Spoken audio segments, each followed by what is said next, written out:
Hello. All right. Um, y'all have been.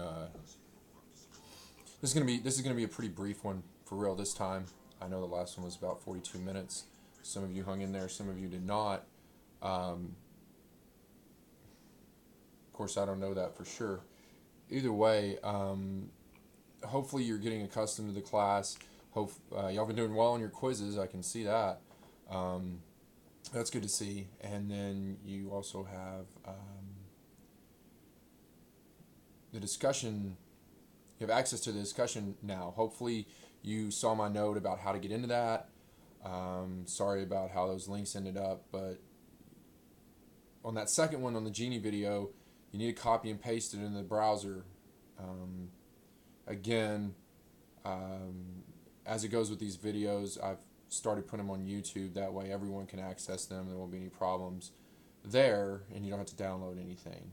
Didn't realize that it was that easy. So today we look at chapter 3, so Thorndike's connectionism, and then chapter 4, uh, Hull's whole system. You know, which you've seen what that is. Hopefully, if you've been reading through the chapter, and we'll break down that formula. One way that I memorize the theorists and I can remember what they're associated with is I actually you kind of notice that they all have fallen into a particular animal, right? You have, Pavlov and his love of dogs, right? When he was studying salivation. Um, he didn't mean to find what he ended up finding. Uh, he was actually more interested in something else. But it turned out that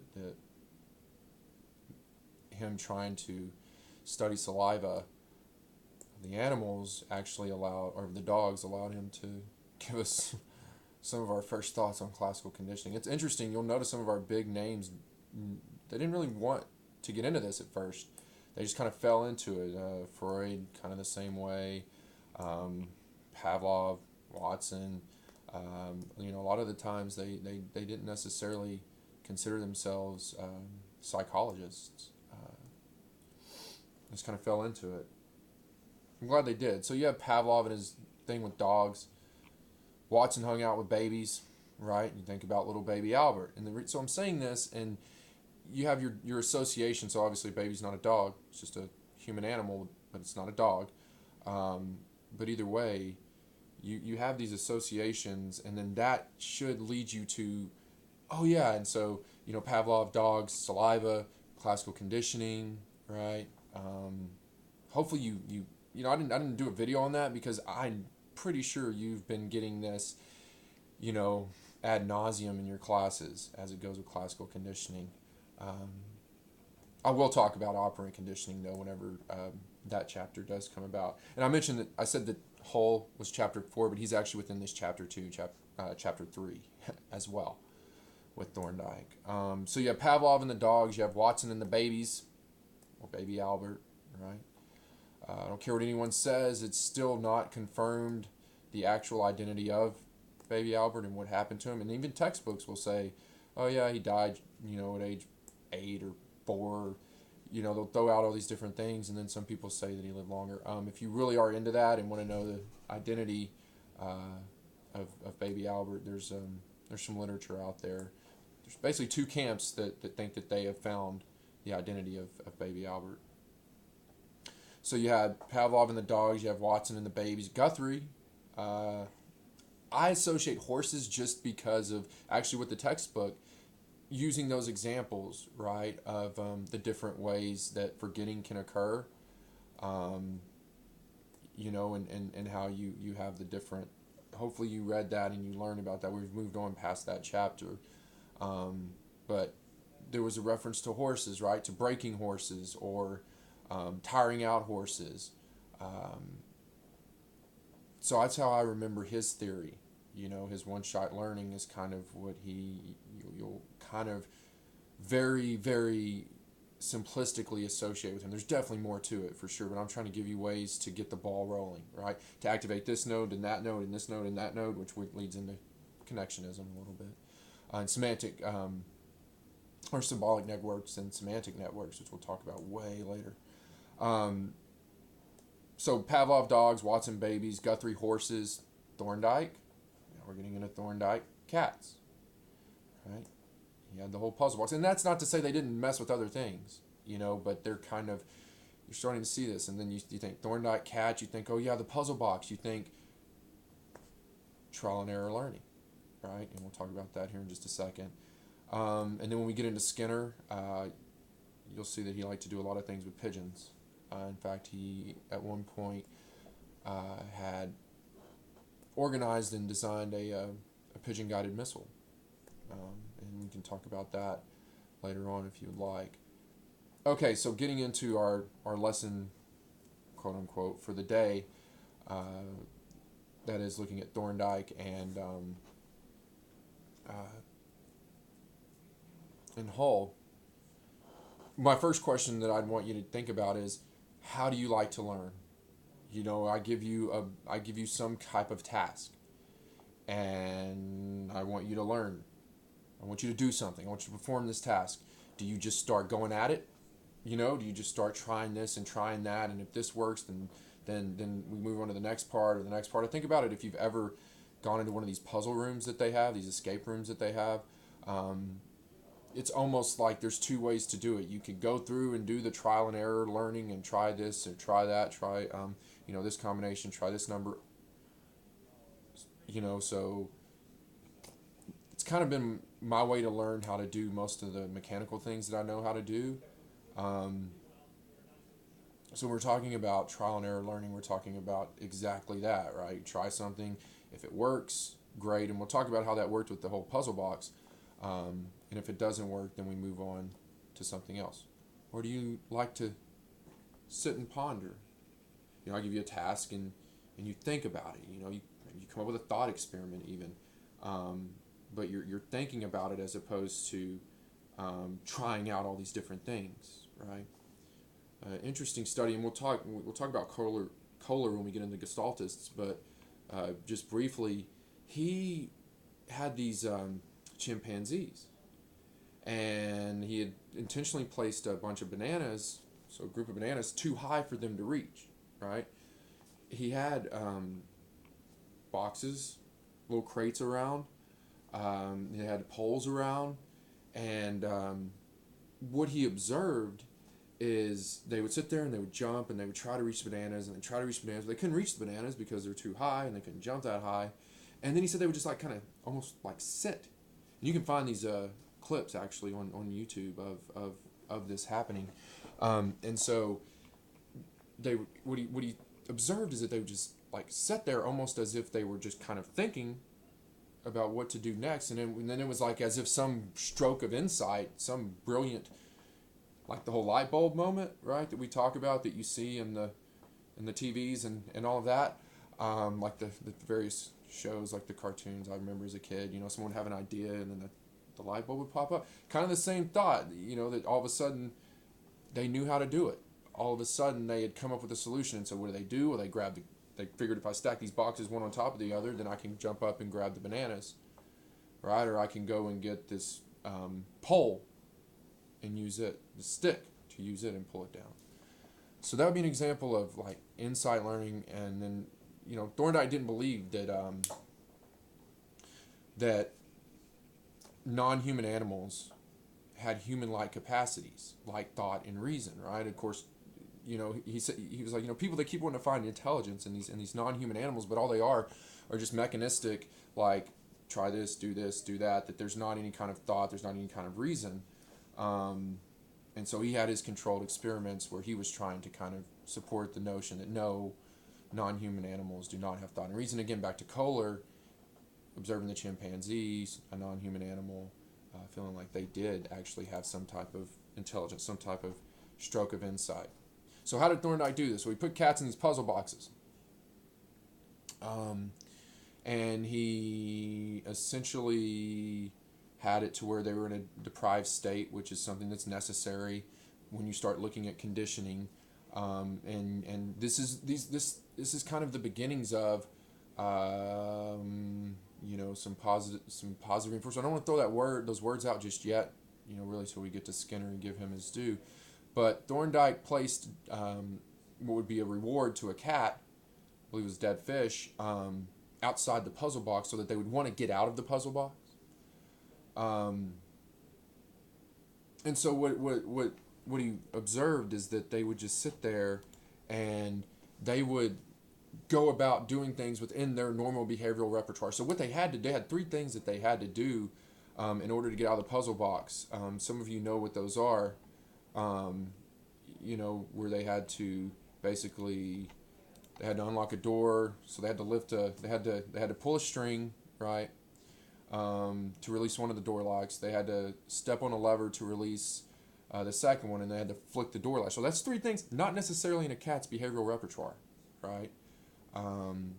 So what would happen is they started out trying to emit the responses that they normally would. So they would claw at, they would, meow, sing the song of their people, trying to get out of this puzzle box. And so what Thorndike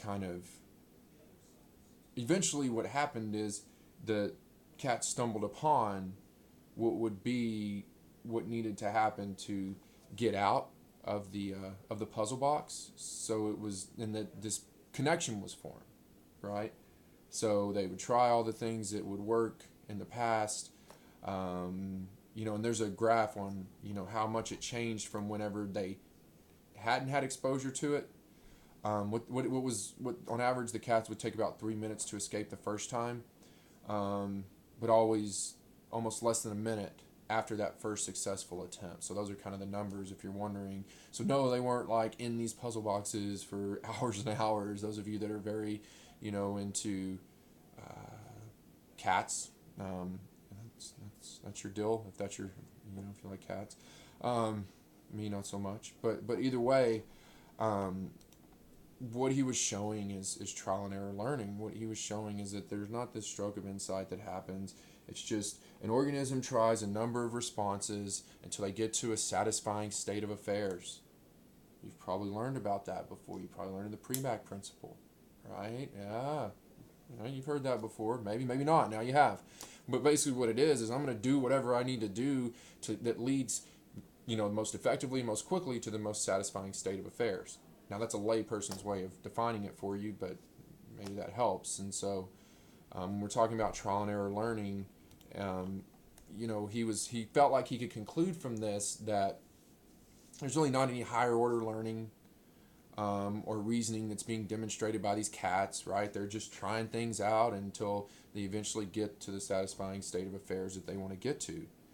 And then with that, there's also, again, that the cats were learning by trial and error, and that other non-human animals are also limited by their abilities to be able to understand their surroundings. So it's not that they're thinking about things and reasoning. Again, this is from Thorndike's perspective. There's plenty of other studies that are the antithesis of this, right? Back to Kohler.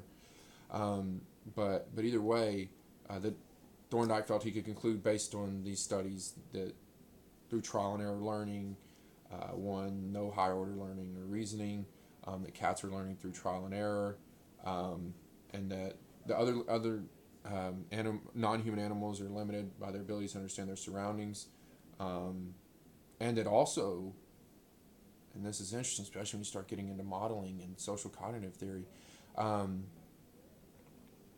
the non-human animals do not learn from watching another animal escape. That's an interesting conclusion to make. And again, there's some other studies out there that are the antithesis of this. But he was basically trying to support the notion that the whole black box notion, right? If you go to radical behaviorism, this is a black box. There's nothing in here, right? A series of inputs and outputs, outputs. Nothing in here. Strict behaviorism, okay? Radical behaviorism. You really don't see that anymore, right? Radical behaviorism. If I didn't see it happen, it didn't happen, right? Thoughts, sub-vocalized speech, so you get the point. Obviously, we look at things a little bit differently today, but that would be a more extreme perspective.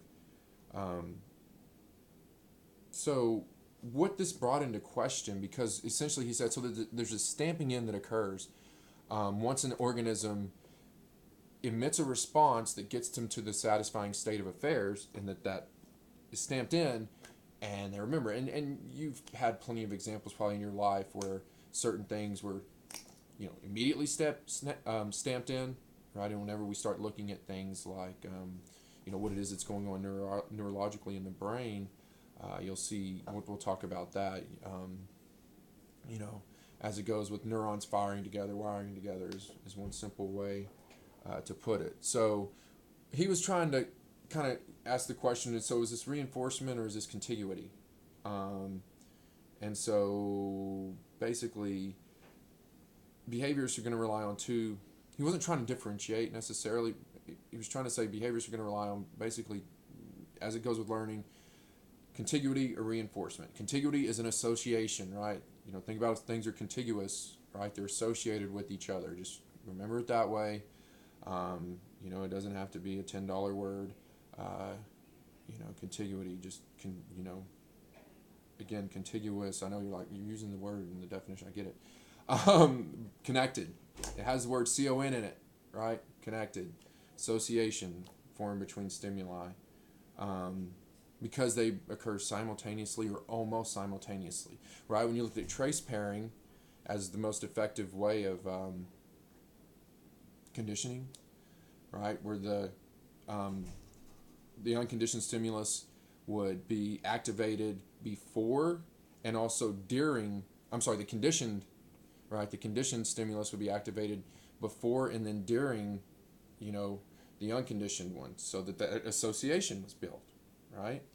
And the most effective is if it happened right before and then continued on throughout. Hopefully you picked that up when you were reading in chapter 2. And then reinforcement. You've heard this term. Just know reinforcement. We get way into this on the next chapter. Reinforcement seeks to increase a behavior. Punishment seeks to decrease a behavior. That's a very simple way to put it. Of course, we're not getting into the different types of reinforcement and punishment right now. That'll come next week, actually. And I'll give you a different take on those whole concepts than you've probably received before. So learning occurs because of the consequences of the behavior, positive or negative, right? That's the thing about consequences. They're not only negative, there can be positive consequences and negative consequences. Consequences are just the result of an action. So, you'll hear people sometimes say there's going to be some consequences and repercussions, and usually talking about bad things. But if you're really thinking about what that word means, you would want to differentiate. So if you wanted to be kind of a smart aleck to them, they probably wouldn't like it because they're already mad, but if you wanted to be a smart aleck to them, you could say, so positive consequences or negative consequences, which obviously we can pick up on from the tone. We don't need to be, well, I'm not gonna say that. We don't need to lack the social skills. We can pick up on the vibe, right? So again, contiguity, reinforcement, conditioning theories. That's kind of what they rely on, right? As their explanations for learning. From this, you probably looked at all the different laws. I'm not going to go into all the laws that Thorndike had and the principles. I mean, one of the keys, the law of exercise, right? Practice, right? Talking about practice, right? Practice, right? That's the law of exercise. And the more drilling, according to this perspective, right? The more drilling, the more practicing, the more that association is strengthened, the more likely the response, and even the stronger the response. Of course, there were the other laws, and he even had subsidiary laws. And I'm not saying that's the only law that he had, but that's one of the ones that it's more kind of referred to. But again, it's a lot about at some point later on, there was kind of a repeal of law of exercise because repetition, as you probably know, right, doesn't necessarily lead to long-term learning. It's usually rote memorization is usually the first step in learning something. So he kind of later repealed that whole law of exercise as it goes with repetitive things or repeated connections being the only way. And of course, you can see that because you've probably drilled before and drilled before. Now, if we're talking about muscle memory, that might be a different thing, and you know it is. But you've drilled and drilled and drilled before on something you're studying for, on an opportunity to demonstrate knowledge, and you just didn't do as well as you thought you should have because you sat there and drilled and drilled and drilled and drilled. Well, that's not necessarily true learning, right? You're rote memorizing, and even if you do have a great memory, it doesn't necessarily stick with you. Um, so, big thing, Thorndike, trial and error learning. Humans pretty much arrive at appropriate responses largely because of trial and error learning. So, the formation of physiological bonds between stimuli and responses, we get into what those physiological responses is soon enough. But either way, his big thing, you have the formation of bonds, you have the stamping in that occurs when there's this satisfying nature of the consequences. Again, humans arrive at appropriate responses through trial and learning, and that we respond in a giving way because of a predetermined set. So that's a possibly predetermined behavioral repertoire. So predetermined set or attitude that can sometimes be determined by culture or more immediate aspects of the situation. That's interesting in and of itself. You could kind of start going some places with that. We're not going to jump into that right now, but when we're talking about a predetermined attitude, a predetermined set, and you're talking about learning, so maybe we're talking about previous experiences, maybe we're talking about cultural considerations that can also cause somebody to respond in a certain way, and I'm going to let you kind of chew on that for a little bit and think about that, and I can revisit that at some point. So that's some of the main things about Thorndike.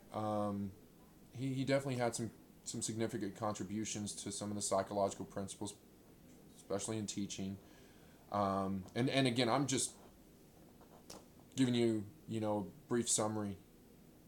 You can go into way deeper detail with all of these people for sure. I want you to understand this isn't an exhaustive talk about Thorndike and Hull. Okay, there's hitting on some of the key points, some of the things to kind of help you remember, and hopefully what I said at the beginning about the associating a theorist with some particular aspect of their theory. Again, Pavlov dogs, Watson babies, Thorndike cats, Guthrie horses, Skinner pigeons and rats. You can think of other ones too. If that works for you, if something else is working well for you, then by all means. But see, it works for me because then it builds on, well, what were they doing? What did those particular pieces have to do with those theorists? So Hull, very interesting guy, really, really into math, as I'm sure you're seeing, and philosophy too. Hypothetico-deductive system. I probably butchered that. Either way, he definitely he was all into logical, scientific, mathematical system that could explain human learning and behavior. Hopefully you all are sitting here and as you were reading that, we're thinking, that's quite an endeavor. Why? Because you cannot, you can't, I mean, you can do your best, right? We can do our best to explain and predict human behavior, but you cannot necessarily do what it is that he was wanting to do. He basically was trying to come up with this formula. Now we can get close, right? We can get to where we might be able to predict a large percentage of the time, right? When you start looking at all his different variables that he had, the main components of his system, you could see possibly where if we know enough about the organism that we're studying or observing, that we might be able to make some predictions about if I put somebody in this situation with these particular intervening variables, with this particular stimuli, then I'll more than likely get this particular response. Big part of Hull's system, though, is the fact that he we're giving consideration here. Intervening variables, what is something that intervenes? It's something in between two other things, right? So it's something in between that stimulus response, right? It's something between that input output. So I wouldn't consider him a radical behaviorist, right? Um, I would think more along the lines of giving consideration for the intervening variables, right? The things that are going on within the individual. So, what are some of these intervening variables? Where there's the habit strength, right? And you see the formula. Um, let's see. You've seen the formula, I believe. If not, it's on the whole big formula. The input variables, the intervening variables, and the output variables. The whole big formula is on 73. I'm not going through. I'm not going through each one of those. Um, you can look over the book and you can do that yourself. I just kind of want to point some things out associated with this, and hopefully you understand that if any of these variables are at zero, the whole system fails. The whole system's blown up.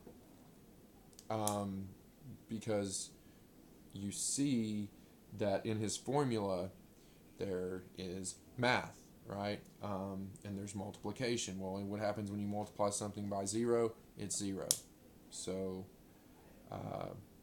if there's not any one of these particular things, according to this particular system, right, then the response is not going to be emitted.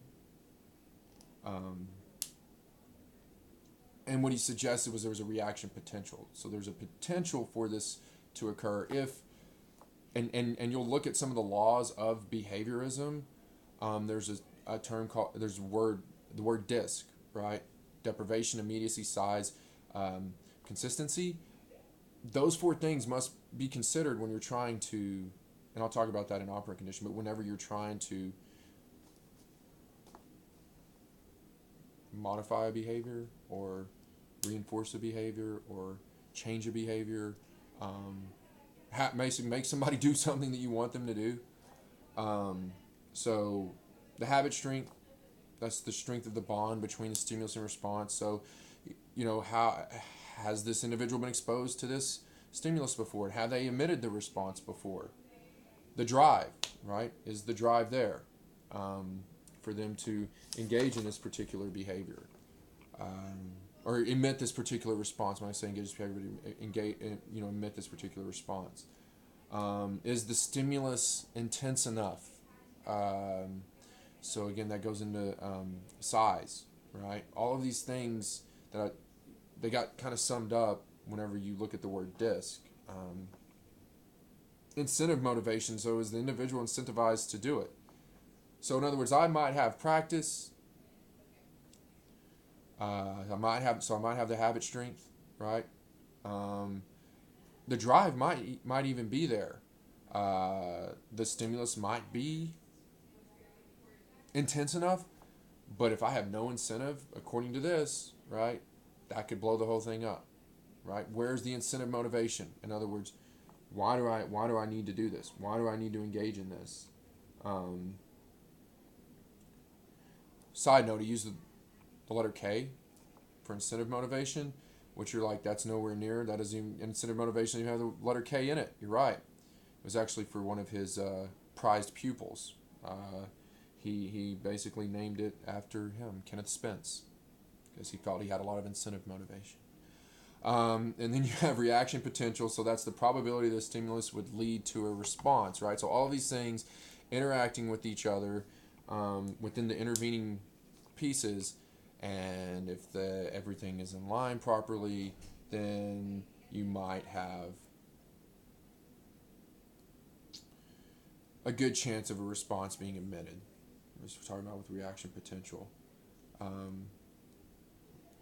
So if an individual is, so if we want an individual to engage in a particular behavior, emit a particular response, and let's say the incentive is food, but they're satiated, so they're not hungry, they just ate, they're not hungry, right? Then there's no drive there.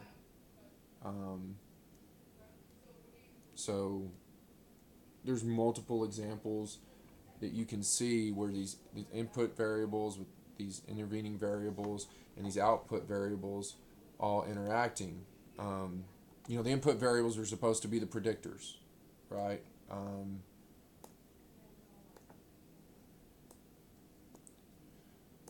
Input variables are what would be the same thing as an independent variable. They're the things that are manipulated, right?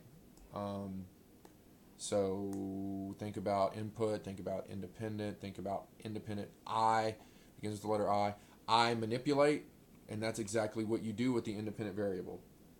You manipulate it, right? You change it, right? If I want to know how many hours of deprivation I need to, or if I'm trying to, going back to if I need a hungry rat to, and I need them to emit a particular response, then what am I going to be manipulating when I give it food, right? So that's what we're talking about. We're talking about input variables, intervening variables. Again, I just went over all of those. So those, and again, you can see the formula and you can see descriptions of them on page 74, 75, 73. There's the formula and all of that.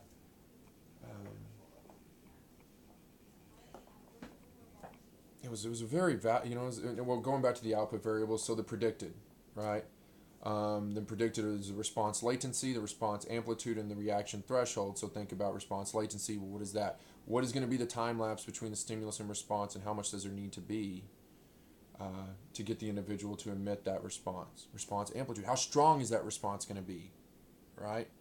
If I am wanting to get someone's attention, and I'm talking like this very low, one, it might not meet the threshold of excitation, which hopefully you learned a little bit about in chapter 2, and then maybe, so then I'm talking low, so the stimulus isn't intense enough, or they're talking low when I need them to talk louder because I can't hear them, and so the response amplitude is not as strong as it needs to be. That's just one possible example. There's other ways you can look at that, right? If I tap you, your response amplitude to that is probably not that of great pain.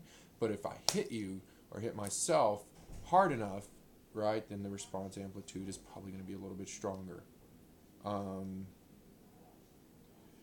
So again, if all these preceding factors are higher than that, when I was talking about reaction threshold, so if all these preceding factors are higher than the reaction threshold, the behavior will occur. In other words, like if the threshold is low enough, and all these other factors have been met, then according to his equation, right, then that particular behavior will be admitted. Again, he wanted to create a mathematical formula that would allow him to predict human behavior. Very ambitious endeavor, right? And you can definitely see some more examples of what I was going over as it goes with the input variables, the intervening variables, and the output variables. But I mean, very much, really summed up, it's we have these inputs, and this, they need to be at this certain level. We got to make sure to consider for that. The intervening variables, if one thing is off, then it's all off, right? If one thing's at 0, then it's all at 0, and we can forget the reaction. It's not going to occur, right? So if the habit strength's not there, so I don't know how to do it, right? I don't know how to do this response you want me to do, right? So the habit strength. Drive. I'm not hungry, right? So based on kind of physiological factors, and you can think of what those might be, food, sex, thirst, the basic needs, right? Some would argue that the middle one there is not a basic need. That's for you to decide. Drive. So again, am I satiated, right? How long has it been? Is it intense enough? Is the size there? Do I even care about what you're... So maybe I've done it before. And maybe I enjoy the game. But what I can win is not enough, so I'm not going to care. So you get the point. And again, it was an impressive endeavor, but in the end, it wasn't going to work out. It's too convoluted, right? Got a little more simplified. again, an interesting attempt, and I'm not gonna, sit there and completely knock it, because he did profoundly influence how psychological investigations were conducted. So I'm not saying that he was wrong, just saying that there's a little bit too much there. If we go back to those characteristics of a good theory, you could easily, kind of go into, okay, is this parsimonious? Is there another way that we could possibly predict behavior other than this mathematical formula? But again, very well respected individual, and really provide enough research to support and validate his theories and his corollaries. But again, he's sometimes even credited with popularizing and even having the systematic way of using reinforcement as one of the important forces in shaping behavior. So some people would agree with that, and some people would disagree with that. But they're all, back to the characters of good theory, one that can be modified, one where the theorist is willing to modify, which you should see that today with current researchers and current theories, that they're constantly changing, right? They're not static, and so some things are, right, but most of them are ever changing, right? Hey, we're going to lay the groundwork, right? So back to, does it generate more research? Sure. Can I replicate this? And if I can, great. And can we do it over and over and over again, right? So again, Thorndike. So going back, just summing it all up, right? Wrapping it up like a nice little bow. Thorndike. He was actually really integral in defining and establishing educational psychology. Some of you may be in that class right now or planning to take that class. Popularized the use of tests and statistical methods within education, would make sense being that it's in educational psychology. Made child psychology, or changed child psychology into an objective discipline, but stressed rewards and punishments, and the need for those, to if somebody, and then also the need to follow correct trials. So basically, if we're trying to reinforce a particular behavior, if we're trying to increase a particular behavior, then perhaps some type of reward is provided. Of course, we get into that and looking at operant conditioning. This is kind of the start, right? Beginnings of, right? Laying the foundation for Skinner. Thorndike, he emphasized tailoring rewards and punishments to the situation, and also to consider the child's readiness. I mean, again, that goes back to, if you're trying to get a child to emit a particular response that, one, they've never learned, it's not within the behavioral repertoire, they don't actually have the physical ability to do it, then, you need to take those things into consideration. Hull, again, both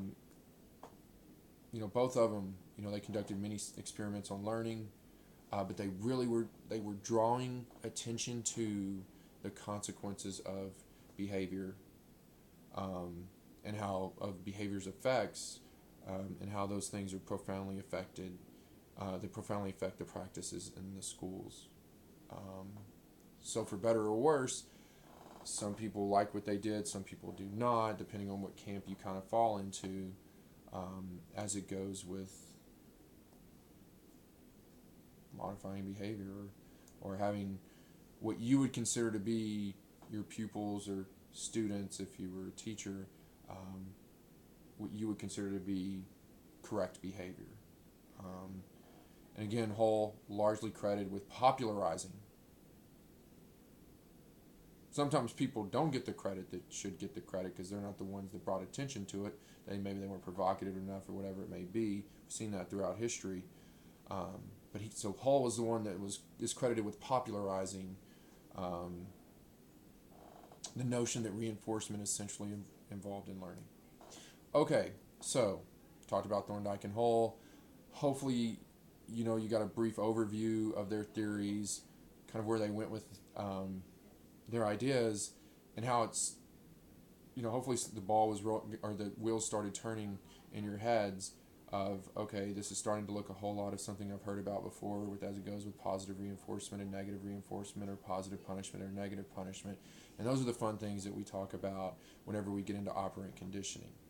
Okay, so I'm going to try to get these out sooner than Thursday of each week. Ideally, it would be at the beginning of the week, but been a lot going on this week. Either way, hopefully this will help you out. Y'all are doing well on your quizzes. Keep an eye on that discussion post. I've given you ample time on that. So, yeah, y'all have a great rest of your week and nice weekend, and I'll see you all soon.